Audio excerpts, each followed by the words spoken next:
Wednesday. You know what that means. Time for the SCWA Hump Day Book Tour. I'm your host, Maddie Margarita, here with Diana Pardee on tech.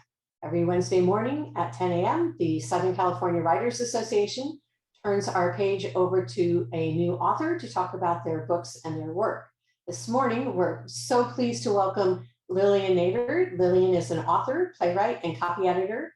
Her book, Theep and Thorpe, I have yet to say, Adventures in Space. I have yet to say that 3 times fast, Lillian, but I'm going to work on that. Theep and Thorpe, Adventures in Space, is a science fiction novel for young readers about a troubled youth's encounter with space beings on planet Staruus. Her play about Theep and Thorpe and the Tele-toss game is published in New Voices Anthology of Short Plays 2020. She's a contributing author of MUSE INK, Soul Expressions Through Writing by Heather Rivers, and she has published a series of collaborative learning in the classroom. Lillian is a copy editor of fiction and nonfiction books. Both creative writing and editing keep her up to date on the skills and craft of writing. Welcome, Lillian. Thank you. Good to be here. Well, you know, we have a broad spectrum of authors, or have had a broad spectrum of authors in terms of genre, but I think you might be our first children's book author. So can we talk a little bit about that? Talk a little bit about the story and why you decided to write it for children, and why that genre? Okay, I will start by showing a picture of Theep and Thorpe and how I got started with the concept of the book is because of the characters. And the characters are space beings that were created by a friend of mine that's an artist. And he had been living in New Mexico during the time of the Roswell UFO scare. And people were really running around scared. And he wanted to create images for children, really, to not be afraid of the space beings. My friend's name is Angelo Divino, and he's a nature boy. So he would look up at the sky at night and feel friendly energy. So he wanted to project that energy in his drawings. And he was showing them to me one day. Of course, I thought he was showing them to me so I could write about them. But he said he just wanted me to see his artwork. So the mind of a writer is always percolating a new story. So that's how that story got started.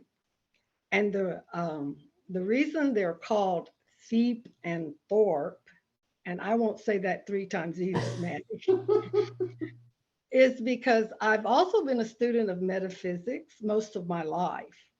And I have learned or believe that each individual has a unique sound frequency, just as we have our own handwriting, fingerprint, and everything that's unique to each individual. So I assume that multidimensional beings would also communicate through their sound frequencies. Well, we cannot pronounce sound frequencies. So the closest proximity to that would be Theep and Thorpe. So those are their names. They're a couple. And that's how we address them. But Lillian, before you go on, I have to ask you, can you say that again? What is that study? It's the study of sound? Metaphysics. Oh, metaphysics. Oh, okay.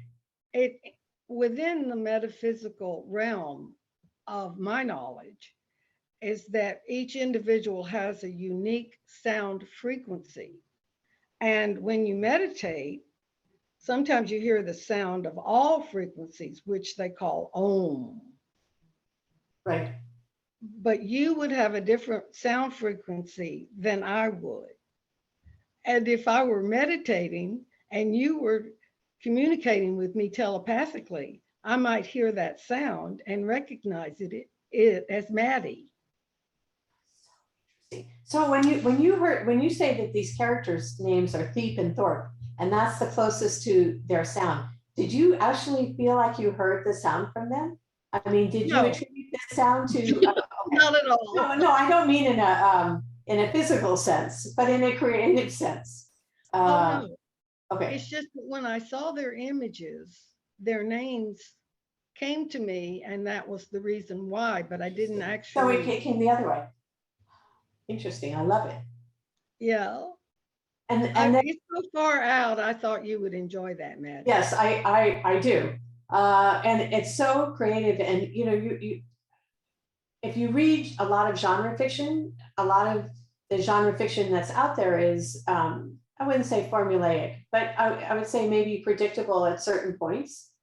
But this is so creative and so different and out of the realm of normal normal reading material that I'm really intrigued by that. And your approach to a story that they would be involved in. And when I read the story and the synopsis, it was the questions in that are answered in that are such good questions for kids, that they face. How did you structure the story? And I mean, it's such a strong moral. Did you kind of back into the story from the moral, or the lesson, or the other way around? Or Well, it's twofold, actually. I have a background in special education.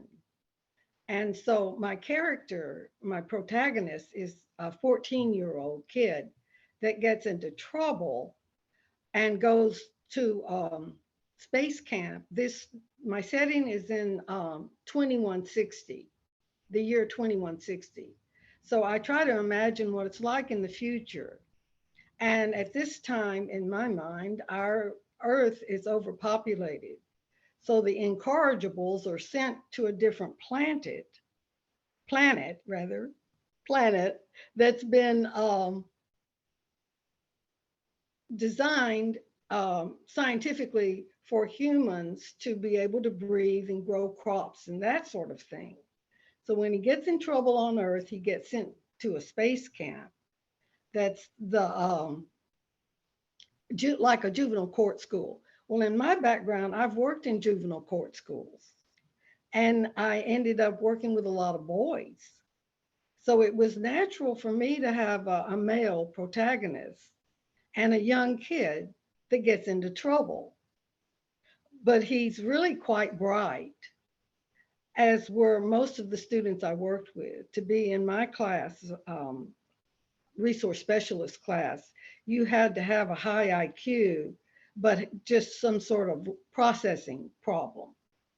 Well, Jonathan's problem is he's able to manifest things out of thin air, objects, but he has no control over it. They're triggered by his emotions. So when I worked in the juvenile court school, one of them, when I first moved to California, these kids were basically incarcerated, but the school was within that setting where I worked. And they had to do these boring activities in order to earn points. And when they got enough points, they could go on leave so they could get out. So they were very cooperative and plus they were tested. So they were given activities on their own skill level. So it was stuff they could do. And they were motivated to do it just so they could earn points. Then I was in a daycare, not a daycare, but it was called a day school in Santa Ana. And I worked with different ages, but mostly teenagers. so I think the idea of not being able to control everything and unintended consequences coming from your emotions is a problem that a lot of kids, or a challenge that a lot of kids face. When you wrote this book, were you thinking, I'm going to write this for kids, or I'm going to write this for adults to help understand kids, or both? That's also an interesting question, because things don't always turn out the way we plan. I was writing this as a YA book, but then my friends that are writers put together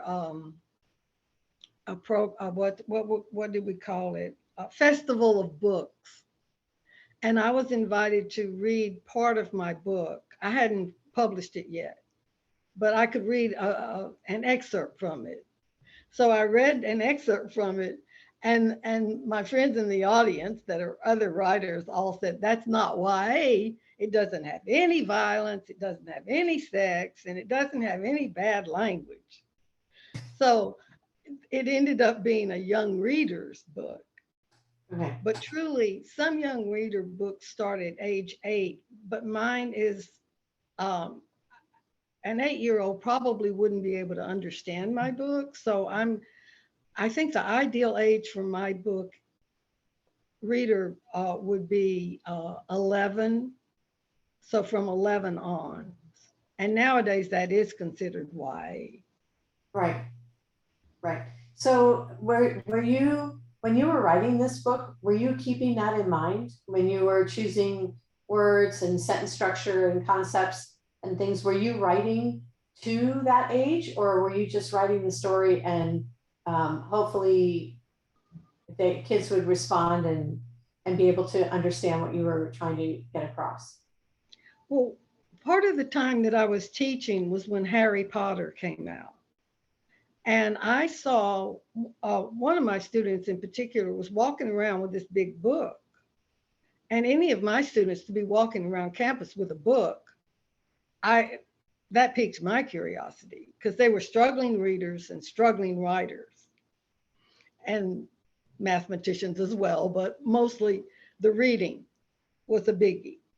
So I said, what are you reading? And he showed me the book, Harry Potter. So I did a whole unit on Harry Potter with my kids, and they loved it. So kids were reading that book. And so that's what made me think of that. You know, I'm so concerned, and I could talk to you for an hour on this alone, about kids not reading and losing the enjoyment of reading and just being attached to the screen, and finding alternatives for them to the screen that's in front of them at school now and at home, and their friends and their, the dopamine and all the other things that are in there. So how are you marketing this book? How are you getting word out? Because I would think so many parents and grandparents and even kids and teachers would love to have a book like this that may even feature a male protagonist, because I think sometimes boys are a harder audience in terms of reading to attract than girls. Is that a challenge, or has that been a challenge for you? And how can we help? Well, marketing is a challenge for me because I'm really not interested in it. I'd rather be writing, and it is time consuming. And so all I've done is interviews. This is a good opportunity. You're helping with this interview.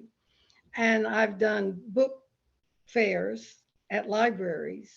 The Yorba Linda Library, where I live, they have a new library, and they're going to have their first Read Locally event in March. So that hopefully doesn't get canceled. But I have applied to that. I've done that before. And then I did the, what was the other one called? Independent Author, Indie Author Day. That's really, and I have a platform on Facebook and that sort of thing. But I can't say it's really been successful, man. Well, you know what, I think hopefully we have a lot of teachers and parents that are watching this and listening, and middle school librarians. We love middle school librarians who will take a minute and read it and give it to their favorite kid and child to read. And if they do want to do that, Lillian, where do they find your books? How do they find Theep and Thorpe? Okay, Theep and Thorpe is on Amazon, and it's in Kindle and paperback. Okay. And very quickly, reasonably priced. Oh, I love that part. We love that part.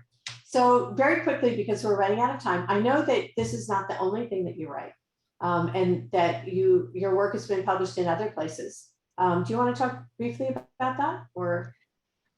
Yes, I have recently joined, I guess for about the past 3 years, I've been in a playwright group that's here in Orange County called New Voices.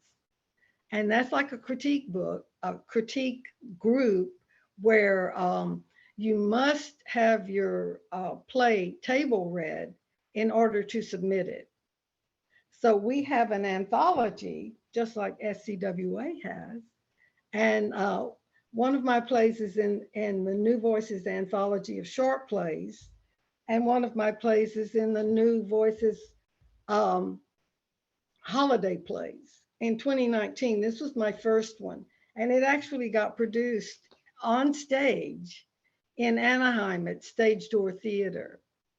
So I didn't know I could write short plays. I've been working on a full length play. But I started writing short plays, and I've had 5 of them published in the anthologies. How did that feel to have your play produced? That must It's have been so amazing. exciting. It's crazy. There's always a mix of emotions because, when you write words, you don't know how they're going to sound on stage, but it's really thrilling. Well, we're happy that things are going well for you and wish you a lot of success in the future. And if there are any, like I said, middle school librarians out there, call Lillian, read Theep and Thorpe. Maybe we can see if there's a place for that in your curriculum somewhere. But we wish you a lot of luck, Lillian. Take care, everybody. This has been another wonderful meeting that could have taken us or could have lasted another hour. You're so interesting, and I want to definitely talk to you about the metaphysical part again in the future. So until next time, everybody stay safe. Hopefully, if you've enjoyed this, you look for more shorts like this, book shots. You can find us on SCWA Writers Online on YouTube, or you can also find us on Facebook, Southern California Writers Association on Facebook. So we will see you again soon. Bye.